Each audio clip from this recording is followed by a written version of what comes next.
ላፍቶ እድሜው ሲታይ ወደ 35 ዓመት እንደሚሆን ከዚህ የነበሩ አባቶች አስረድተውኛል ታሪኩ። ነገር ግን በዚህ በ35 ዓመት ውስጥ እውነት ለመናገር በአጭር ጊዜ የተመሰረቱት በዳር ላይ ያሉት አብያተ ክርስቲያናት ብዙ መሰረተ ልማት አልምተዋል። ይሄ ግን በመሰረተ ልማት ወደ ኋላ ቀርቷል። ያ ግቢው ይዞታ ሰፊ ነው። በግቢው ላይ ግን አሁን ባለው ሁኔታ ያለውን ህብረተሰብ ሊያስተናግድ የሚችል የተሻለና ዘመናዊ የሆነ አሰራር ባለመኖሩ ምክንያት እነዚህ የልማት ስራዎች በተሟላ መንገድ ካልተሰሩ ቀጣዩን ትውልድ በምንፈልገው አይነት መንገድ መቅረጽ፣ ማስተማር፣ መምራት ስለማይቻል ፕሮጀክቶቹ የግድ መታቀድ ስለነበረባቸው እነዚህ ነገሮች አስበን ነው ያዘጋጀነው። በየወቅቱ የልማት ኮሚቴ ይመሰረታል። በየወቅቱ እንዲሁ እቅድ እናወጣለን። ግን ያንን እቅድ ወደ መሬት የማውረድ ያሰብነውን ለማሳካት ችግር ነበረብን። ችግሩ ከህብረተሰቡ አይደለም። አንደኛ ከኛ ከልማት ኮሚቴ ራሴንን በመግታት፣ ሁለተኛ ከቤተ ክርስቲያኑም ስለ ልማት በተለያየ አስተዳዳሪዎች ወቅት የሚታሰብበት መንገድ የኮሚትሜንቱ ወይም ተነሳሽነቱ ጉዳይ ሆነና የሚያለማው ሳይጠፋ ግን ልማቱ እጅግ በጣም ወደኋላ ተጓተተ። ባጭሩ የተነሳሽነት ችግር ነበረብን ማለት እችላለሁ። ወቶ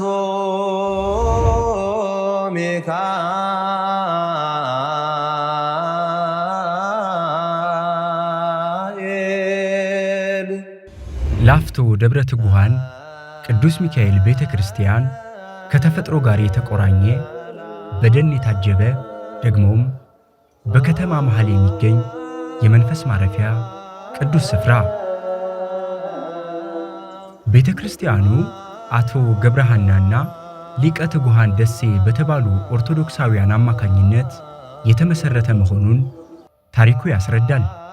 ዓመታት ነጎዱ፣ ጊዜው ተለወጠ። ላፍቶ ከመኖሪያ መንደርነት ወጥታ የንግድና የከተማ መናኸሪያ ሆነች። ትናንት በጥቂት ምዕመናን የተጀመረው ደብር ዛሬ ለበርካታ ኦርቶዶክሳውያን የዓይን ማረፊያ ሆነ። ነገር ግን በዓመታት ሂደት ውስጥ ቤተ ክርስቲያኑ በሚፈለገው ልክ ለምቷል ለማለት አያስደፍርም። ይህንን ነባራዊ ሁኔታ ለመቀየርም በጥናት የተደገፈ ማስተር ፕላን ተሰናዳ። በመጀመሪያ ደረጃ ያደረግነው ምን መስራት አለብን የሚለውን ነው። ምን መስራት አለብን ስንል በቀድሞ የልማት ኮሚቴ አንድ የተሰራ ትልቅ ነገር አለ። ይሄው ማስተር ፕላን የማዘጋጀት ጉዳይ ነው። ማስተር ፕላኑ በተበጣጠሰ ሳይሆን በተቀናጀ መንገድና ወጥነት ባለው መንገድ ደረጃውን በጠበቀ ለትውልድ የሚተላለፉ ስራዎችን አቀናይተን እንስራ በሚል ሁኔታ ነው። የጠቀስከው ትምህርት ቤትም በዛው ነው። የቤተ ክርስቲያናት ትምህርት ቤት አለ፣ የውሃ አለ፣ የቀብር ቦታ በቃለ ዓዋዲው መሰረት የሚዘጋጅበት እንትኑ አለ። አሁን ይህንን የእቅድ ነገር ጨርሰን ሁለተኛው ምዕራፍ ላይ ነው ያለነው። ሁለተኛው ምዕራፍ ምንድን ነው? የቤተ ክርስቲያኑን ዲዛይን የማዘጋጀትና ዋናው ከቤተ ክርስቲያኑ እንነሳ በማለት ነው። ምክንያቱም ማግኔቱ ወይም መስህቡ ቤተ ክርስቲያን ነው። ከውጭ የምታየው አሁን ይሄ አውደ ምሕረቱ ዙሪያው ያለው አባቶቻችን እየቀጠሉት ያመጣው እንጂ ውስጥ ቤተ መቅደሷ በጣም ትንሽ ናት። እውነት ለመናገር ለላፍቶ ሕዝብ የሚመጥኑ ነው አይደለም። ቤተ ክርስቲያን አይመጥንም ማለት አይቻልም። በሳር የተሰራችውን ትንሿን ቤተ ክርስቲያንም አቲ ቅድስት ቤተ ክርስቲያን ነው። በወርቅም ቢሰራ በአልማዝም ቢሰራ በሳርም ቢሰራ ያቺ ትንሿ ጎጆዋም ምንም ጥያቄ የለውም የእግዚአብሔር ሥጋና ደም የሚፈተትበት እንደሆነ እናምናለን። ነገር ግን ላፍቶ ላይ ሰፊ ሕዝብ አለ። በጣም ሰፊ ሕዝብ ነው ያለ። በጣም ትልቅ ሕዝብ ነው። በርካታ መኖሪያ ቤቶች አሉ። በርካታ ኮንዶሚኒየሞች አሉ። ይህንን ሕዝብ እውነት ለመናገር ባለማጋነን ማለት ነው በዕለተ ሰንበት እንኳን ከ1 ሰዓትና ከ2 ሰዓት በላይ ነው በሁለት ተቀድሶ እንኳን ሥጋው ደሙ የምናቀብለው። ውጭ ነው ሕዝቡ፣ ውጭ አስቀድሶ ነው እንጂ ቤተ መቅደስ ውስጥ አስቀድሶ አይደለም ሕዝቡ አገልግሎት የሚያገኘው። እና የሕዝቡ ጥያቄ ምንድን ነው? የሕዝቡ ጥያቄ አንገብጋቢ የላፍቶ ሕዝብ አይደለም ወይ ደብረ ኢያሪኮ መድኃኔዓለምን የሰራው? የላፍቶ ሕዝብ አይደለም ወይ ብሔረ ጽጌን የሰራው? የላፍቶ ሕዝብ በዙሪያው ያሉትን አብያተ ክርስቲያናት እያነጸ የራሱን ቤተ ክርስቲያን ማነጽ ለምን ተቸገረ ነው የሕዝቡ ጥያቄ። ስለዚህ የመሪዎች ችግር አድርጎ ነው የሚወስድ። እኔ የመሪዎች ችግር አድርጌ አይደለም የወሰድኩት። ላፍቶ ላይ በልማት ኮሚቴው በካህናቱም በሰበካ ጉባኤም በርካታ ሀሳቦች ይፈልቃሉ። ነገር ግን ወደ መሬት ለማውረድ የተጋረደው ጥቁር መጋረጃ መቼ እንደሚቀደድ እግዚአብሔር ነው የሚያውቀው፣ እውነት ለመናገር ማለት ነው። እና ይሄ ቤተክርስቲያን በካቴድራልነት ሊሰራ ይገባዋል። አሁን ያለው ቤተክርስቲያን 300 ካሬ ብቻ ነው ውስጡ ቤተ መቅደሱ ያለውና የሚይዘው የሰው ኃይል በጣም አነስተኛ ነው። ቀደም ሲል በአካባቢው ይኖር የነበረውን አነስተኛ የሰው ኃይል ነበር የሚያስተናግደው። አሁን ግን በአካባቢው የሚኖረው የሰው ኃይል በ4 በ5 እጥፍ አድጓል። ፍላጎቱም የዛን ያህል ጨምሯል።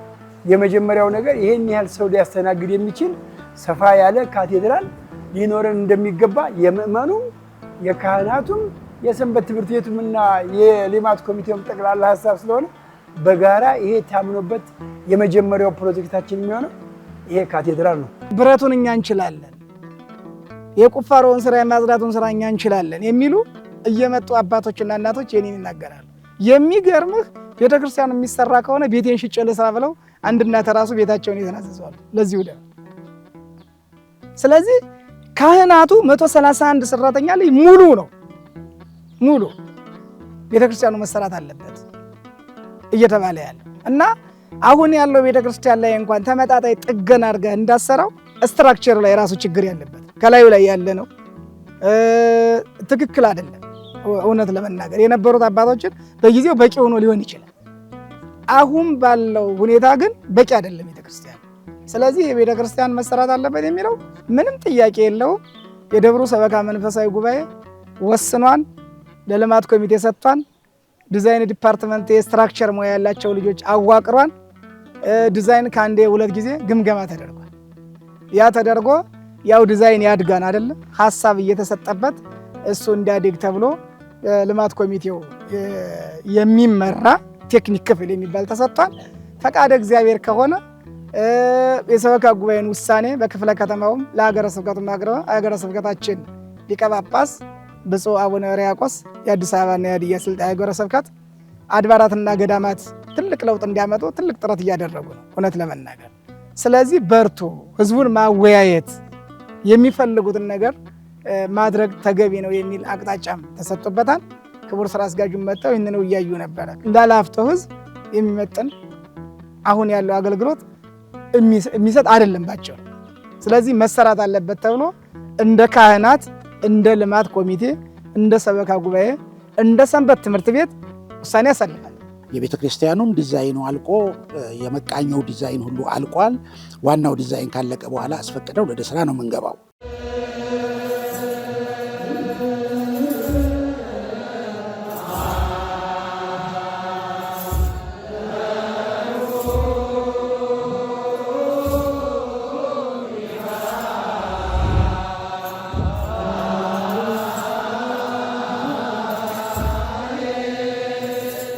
ቅድስት ቤተ ክርስቲያን የነፍስ ማረፊያ ብቻ አይደለችም፣ የእውቀት መቅሰሚያ፣ የቅንነትና የጥበብ መፍለቂያም ናት።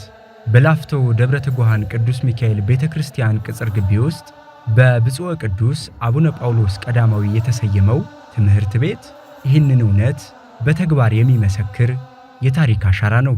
የትምህርት ቤቱ መኖር መልካም ቢሆንም ደረጃውን በጠበቀ መልኩ አለመገንባቱ ደግሞ ሰርክ ሲያስቆጭ ኑሯል። ይህንን እውነታ ለመቀየርም ማስተር ፕላኑ በትምህርት ቤቱ ደረጃቸውን የጠበቁ ሰፋፊ መማሪያ ክፍሎች፣ ዘመናዊ ቤተ መጻሕፍቱና የቴክኖሎጂ ላብራቶሪን አካቶ እንዲገነባ የሚያስችል ነው። የብፁዕ ቅዱስ አቡነ ጳውሎስ የሚል ትምህርት ቤት አለ። ከኬጂ እስከ 6ኛ ክፍል ነው ያለው። እሱ ትምህርት ቤት ከአስፋልቱ በጣም ቅርብ ነው። አስፋልቱ ላይ ነው ያለው ማለት ይቻላል እና የብዙ ሰዎችን ትኩረት ይስባል።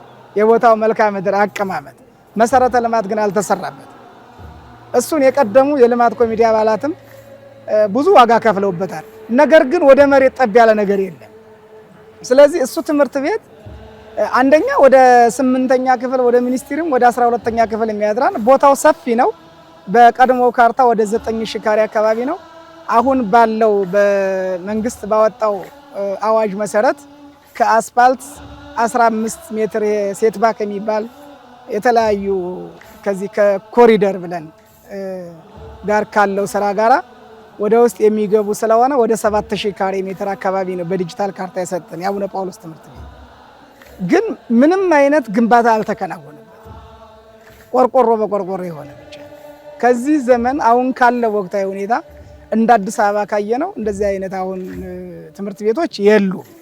ስለዚህ ምንድነው ትምህርት ቤት ደግሞ እውቅና ሲሰጥ፣ ጥራት ሲሰጥ፣ ደረጃ ሲሰጥ እያሳነሰው መጥቷል። ለምን? ቦታ ይዘን መስራት ስላልቻለ ማለት ነው። ስለዚህ እሱ እንዲሰራ ተወስኗል። ከምንም ነገር በላይ ሰው ላይ መስራት ስለሚያስፈልግ ልጆች ቃለ እግዚአብሔርን እየሰሙ አድገው ቤተክርስቲያናቸውን እንዲጠብቁ ቀጣይ ትውልድ በዚህ መልክ እንዲቀረጽ ለማድረግ ዓለማዊ ትምህርታቸውንም መንፈሳዊ ትምህርታቸውን የሚማሩበት ቦታው እስካለን የተሻለ ትምህርት ቤት መስራት ስለሚያስፈልግ የዚህ ትምህርት ቤት ዲዛይንም ተሰርቶ ፈቃዱ አልቆለት G+4 የሆነ ትምህርት ቤት ነው። መዋለ ሕፃናት አለው፣ አንደኛ ደረጃ ትምህርት ቤት አለው፣ ሁለተኛ ደረጃ ትምህርት ቤት አለው። ከዚህ በተጨማሪ ከሁለተኛ ደረጃ ትምህርት ቤቱ ጀርባ ፊቱን ወደ ቤተክርስቲያኑ የዞረ G+4 የአብነት ትምህርት ቤት አለው። ቀደም ሲል እንደነበረው በየገዳሙ በየአድባራቱ በሩቅ ቦታ በእንተ ስማ ለማርያም እያለ የሚማር ተማሪ ቁጥሩ ባነሰበት ጊዜ እምነታችን ቤተክርስቲያናችን ተማሪ እንዳታጣ እዚሁ አቋቋሙንም ቅኔውንም ንባቡንም የመሳሰሉትን ሁሉ ትምህርቶች ሊማሩ የሚችሉበት የአብነት ትምህርት ቤት ጭምር ዲዛይኑ ሁሉ አልቆ ተፈቅዶ አሁን ወደ ግንባታ የሚሄድበት ደረጃ ላይ ያለ ነው። ብዙ ጊዜ እንደ ኢትዮጵያ ኦርቶዶክስ ቤተክርስቲያን እንዳማኝም ትውልድ ላይ ሳይሆን እየሰራን ያለ ነው እንደ ህንጻ ቤተክርስቲያን ምናምን ሲሆን ነው ህዝቡም ገንዘቡን የሚያዋጣው እንጂ ትምህርት ቤት ሲሰራ፣ ክሊኒክ ሲሰራ፣ የተለያዩ የሱስ ማገገሚያዎች የመስራት ልምዱ የለንም። እውነት ለመናገር እኔ እነሱ ትውልድ ላይ መስራት ማለት ግን ትምህርት ቤት ላይ መስራት እንደ መንግስትም እንዲወስደው መፈልገው በኢትዮጵያ ኦርቶዶክስ ተዋሕዶ ቤተክርስቲያን ያሉ ትምህርት ቤቶች ላይ የበለጠ መንግስት ጭምር እገዛ አድርጎ ቢሰራ መንግስት ተጠቃሚ ነው የሚሆነው። ምክንያቱም ሀገር የሚያፈርስ ትውልድ ቤተክርስቲያን አካባቢ ላይ ስለማይሰራ ማለት ነው። ጥራት ያለው ትምህርት የቀለም ትምህርት ብቻ ሳይሆን መንፈሳዊንም ትምህርት ህፃናትን፣ ወጣቶችን በመንፈሳዊ እሴት አበልጽጎ ለማሳደግ በሚያስችል ሁኔታ እና ጥራት ያለው አገልግሎት ለመስጠት የሚያስችል ዲዛይን ተሰርቶ እሱም እንዴት መስራት እንዳለብን ሀሳብ መንጭቶ ቀርቧል።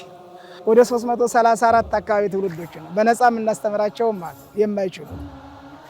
ይህንን ግን ወደ 1000 እና ወደ 2000 ተማሪ ወደ 3000 ተማሪ ማሳደግ ይቻላል። ምክንያቱም ቦታው ሰፊ ስለሆነ ማለት ነው። እና ይህንን ለመስራት አቅደናል። ፈቃደ እግዚአብሔር ከሆነ በሚቀጥሉት ሳምንታትና ወራት የመሰረት ድንጋይ አስቀምጠን ስራውን ለመጀመር አስበናል።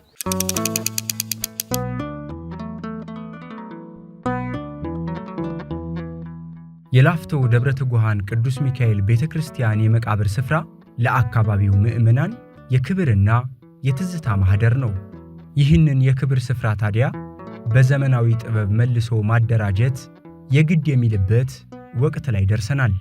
የቤተክርስቲያኑ ማስተር ፕላን የመቃብር ስፍራውን ከጽዋ ማህበራት ህንፃዎችና ከፉካ ጋር በስርዓት ያቀናጃል።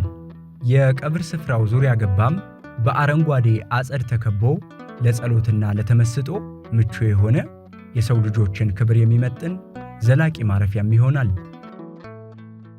ሰው በህይወት እንዳለ ሁሉ ደግሞ ያልፋል።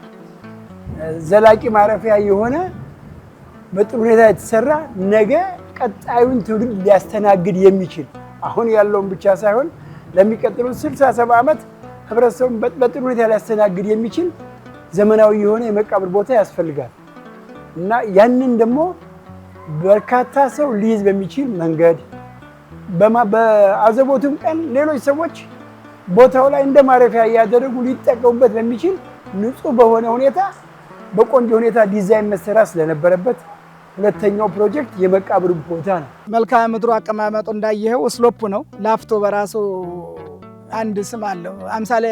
አምሳለ ኢያሪኮ ነው የሚሉት፣ እንደዚህ የሚል ስም ይጠሩታል የአካባቢው ምዕመናን። ተራራማ ቦታ ነው። ስለዚህ መቃብር ቦታ ላይ ብዙ ቦታ ላይ አሁን የለም፣ እየከለከሉ ነው ቀብር ሲያደርጉ የነበሩ ሰዎች ላይ። ስለዚህ እኛ ቦታንም ከመጠቀም አንጻር ዘመናዊም ከማድረግ አንጻር ዘመኑ ያመጣልንም የልማት ስራ ውበትን ማስጠበቅ በራሱ አንድ ትልቅ ነገር። መቃብር ቦታ ማለት የቆሻሻ ቦታ ማለት አይደለም። በነገራችን ላይ እስከ ትንሣኤ ዘጉባኤ የምናሳርፍበት ነው። እስከዚያ የምናስቀምጥበት ቦታ ነው። ጽድት አድርገን ሰዎች መጥተው በአግባቡ የአባታቸውን የእናታቸውን አጽማይተው እንደ ሰዎች የሚያነቡበት የሚያለቅሱበት ሳይሆን የሚያነቡበት የመቃብር ቦታ ጋር ራሱ እኮ ትልቅ ትምህርት ቤት እኮ ነው። ምክንያቱም ሁላችንም ወደዛው ስለሆነ ማለት ነው። ዘላቂ ማረፊያ የሚባለውም ለዚያ እኮ መጥቶ እስከሚሰበስበን ድረስ በዚያ ነው የምንቆየው። ስለዚህ ያንን ቦታ ጽድት አድርገን አስተካክለን ቆንጆ የሆነ ዲዛይን ተደርጎለታል።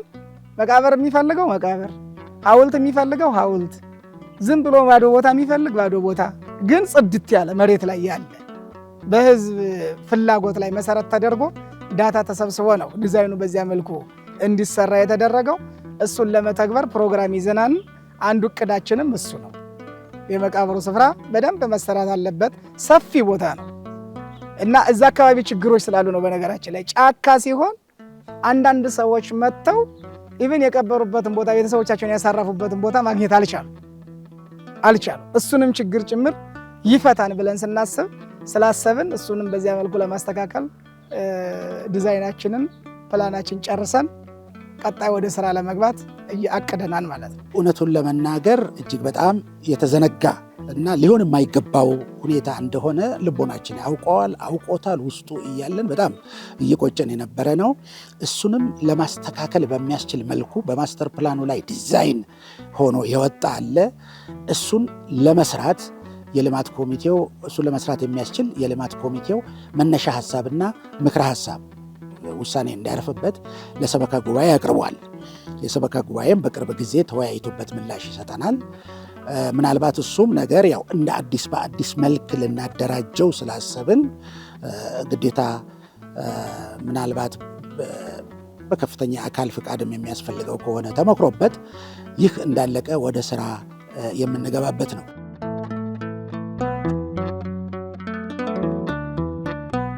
በላፍቶ ደብረ ትጉሃን ቅዱስ ሚካኤል ቤተክርስቲያን የከርሰ ምድር ውሃ የመኖር ዕድሉ ከፍተኛ መሆኑ በጥናት ተረጋግጧል።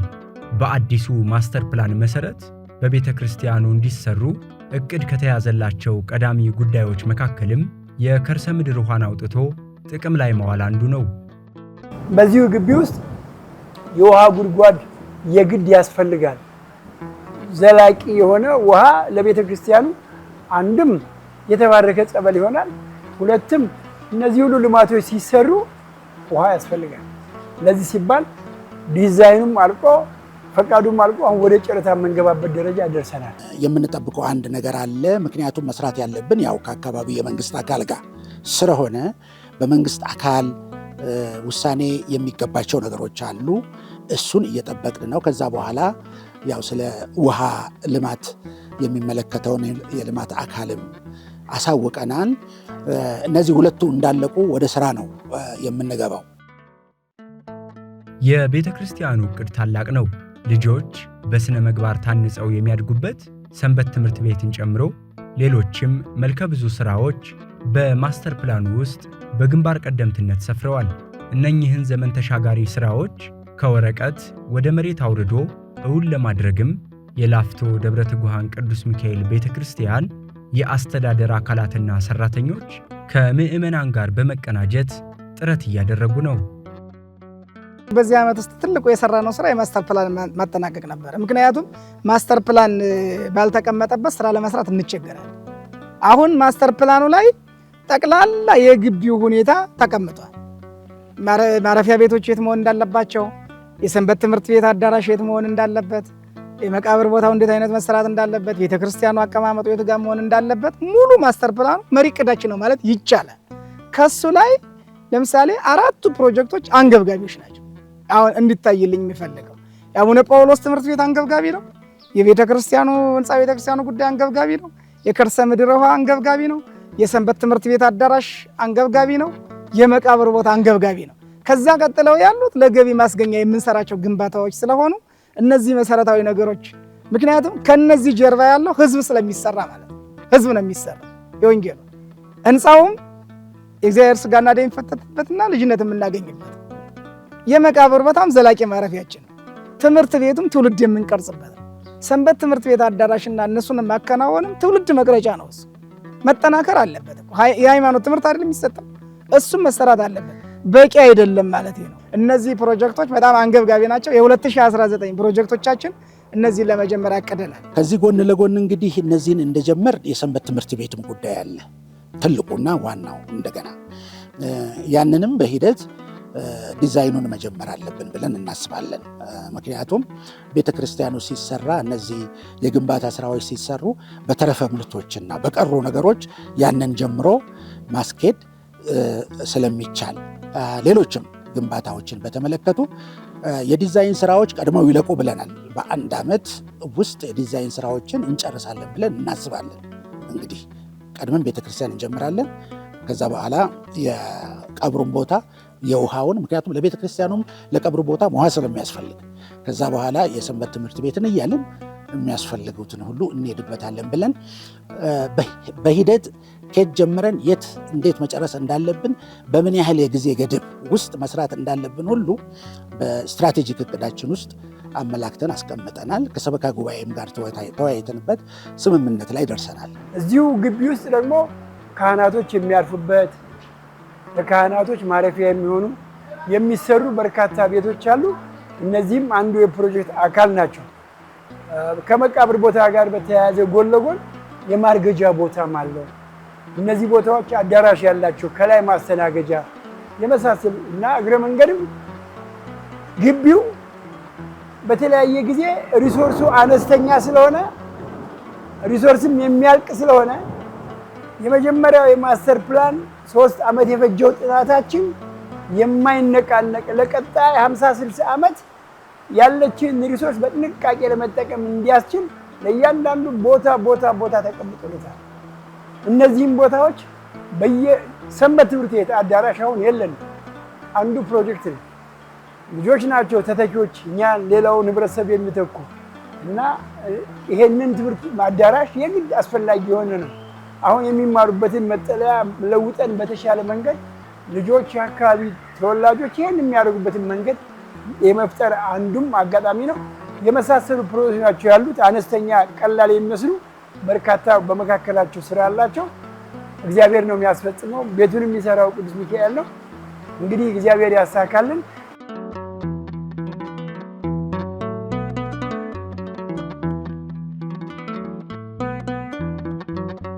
በላፍቶ ደብረ ትጉሃን ቅዱስ ሚካኤል ቤተክርስቲያን አዲስ ታሪክ ለመጻፍ የዕድል በሩ በይፋ ተከፍቷል። የሰማይ አምላክ ያከናውንልናል፣ እኛም ባሪያዎቹ ተነስተን እንሰራለን እንዲል ቅዱስ ቃሉ፣ እኛም ታሪክን ከነበረበት ወደ ላቀ ከፍታ ለማሻገር ተጠርተናልና እግዚአብሔር በሰጠን ጸጋ ሁሉ ምላሽ እንድንሰጥ ይጠበቃል። ብዙ ፕሮጀክቶች ናቸው ያሉትና ደረጃ በደረጃ እንሄድበት በማለት እነዚህን ቅድሚያ በመስጠት ነው የጀመርን ያለ ነው። ስለዚህ የሚቀጥለው ወደ ተግባር የመግባት ነው። ወደ ተግባር ለመግባት ደግሞ ህብረተሰቡን ማንቀሳቀስ ነው። ህብረተሰቡን ለማንቀሳቀስ ደግሞ የተጨበጠ ነገር ማቅረብ አለብን። ህብረተሰቡ ሰልችቶታል። ምክንያቱም ፕሮሚስ እየገባንለት በተለያየ ጊዜ ቃል እየተገባለት ይሄ ሊሰራ ነው እያልን ሳይሰራ እየቀረ ብዙ ደብሮች ከሚካኤል በኋላ የተሰሩ በአካባቢው አሉና አባሎቻችንንም እያጣን ስለሆነ ስለዚህ በሚያሳምን መንገድ በጥሩ ዝግጅት ሊታይ በሚችል ህብረተሰቡ በቀጥታ የሚሳተፍበት የንቅናቄ መድረክ ፈርጠን እቅዶቻችንን አሳውቀን የተፈቀዱልንን አሳውቀን በምን አይነት ሁኔታ እንደምንሰራ መርህ ዘርግተን መመሪያ አውጥተን ግልጽ በሆነ መንገድ ህብረተሰቡ በየወቅቱ የተሰራውን ስራ የሚያይበት ለተሰራው ስራ የወጣው ንብረት በአይነትም ይሁን በገንዘብ በትክክል የሚያውቅበትና መተማመን ላይ ተፈጥሮ ህዝቡም ረክቶ የሚሰሩ ስራዎችን ለመስራት ነው። እንግዲህ አሁን እዚህ ጫፍ ላይ ነው ያለ ነው። የግለሰብ ቤት አይደለም፣ የእግዚአብሔር ቤት ነው። በእግዚአብሔር ቤት ደግሞ የዚህ ቤት ተገልጋይ የሆነ በርካታ ክርስቲያኖች አሉ። እነዚህ ክርስቲያኖች በተለያየ ሙያ ላይ ያሉ፣ በኮንስትራክሽን ስራ ላይ ያሉ፣ በዲዛይን ስራ ላይ ያሉ፣ ሌላው ቀርቶ ይሄን ማድረግ የማይችሉ እንኳን ቢሆን አቅም ኑሯቸው በጉልበታቸው በልማት ስራ ላይ የሚሳተፉ በገንዘባቸው የሚሳተፉ አገልጋዮች እንዲኖሩ እዚህ ብቻ ያሉም አይደሉ፣ የቅዱስ ሚካኤል ወዳጆች የሆኑ ሁሉ እንዲረዱም በሙያም በእውቀትም በገንዘብም ጥያቄያችን ነው። አሁን ያለው የሰበካ ጉባኤም ያሉት የደብራችን አስተዳዳሪም ለልማት ከፍተኛ ተነሳሽነት ያላቸው ናቸው። ካህናትም ቢሆኑ የሰንበት ትምህርት ቤትም ቢሆኑ ለዚህ ልማት ሁሉም ፍላጎት አለው፣ ጉጉት አለው። እንግዲህ እኛ የእቅዱን ጨርሰናል። በሂደትም እየተፈቀደ ነው ያለው። ህብረተሰባችንን ጥሪ ስናደርግለት ጥሪያችንን ሰምቶ መጥቶ አብሮን እንዲሰራ እንፈልጋለን። ገንዘብና ሀብት ብቻ ወይም በአይነት ብቻ አይደለም፣ አብሮን ገብቶ እንዲሰራ ብዙ ባለሙያዎች አሉ፣ ብዙ የተማሩ ሰዎች አሉ በአካባቢያችን። እነሱ ሁሉ እንዲቀላቀሉን እንፈልጋለን። ያ ብቻ አይደለም። የላፍቶ ደብረ ትጉሃን ሚካኤል አሁን ባለበት ሁኔታም ቢሆን ከፍተኛ የሃይማኖት ሰዎችን አውጥቷል። ብዙ ምሁራንን አብቅሏል። ብዙ የቴክኒክ ሰዎችን አብቅሏል፣ በተለያየ ቦታ ያሉ። እነዚህ ሁሉ እንዲረዱንና እንዲሰባሰቡ ጥሪያችንን እናቀርባለን። ይህ ብቻ አይደለም፣ ከሀገር ውጭም ያሉ ጥሪ በምናደርግበትና ስራዎቻችንን በምንጀምርበት ወቅት እንዲደግፉን በዚህ አጋጣሚ ጥሪ ለማቅረብ እፈልጋለሁ። ፈቃደ እግዚአብሔር ሆኖ ከጀመርነው ከ3 ዓመት እስከ 5 ዓመት የሚጠናቀቅ ካቴድራል ከ3500 እስከ 4100 ወይ 200 የሚል ነው መነሻ አድርገን ልንሰራ ያሰብነውና እግዚአብሔር ፈቅዶ ያንን ነገር ቢያከናውንልን እኛም ደስተኞች ነን። እግዚአብሔርም ደግሞ በዚህ መልኩ እንዲያከናውንልን የዘወትር ጸሎታችን ነው ማለት ነው።